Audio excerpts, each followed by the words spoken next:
Kumusta mga kapal? Ako nga pala si Hachi, ang pinaka-fresh, pinaka-fluffy, at pinaka-curious na tuta sa barangay. Ito na naman tayo sa daily chikahan. Umuulan na naman. Grabe, parang pawis ng langit. At ako, excited sana lumabas gamit ang bagong leash na binili ni Mama kulay violet, sosyal. Parang pang Miss Universe, pero ayun, wala nang sumalubong. Hindi man lang ako nakapaglakad-lakad. Sayang ang outfit ko, mga besh.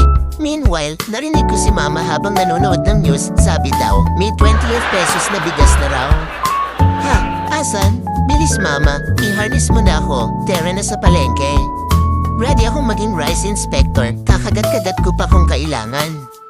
Pero ayun, stranded tayo sa loob ng bahay. Wala tayong rice, wala tayong lakad, puro ambon lang.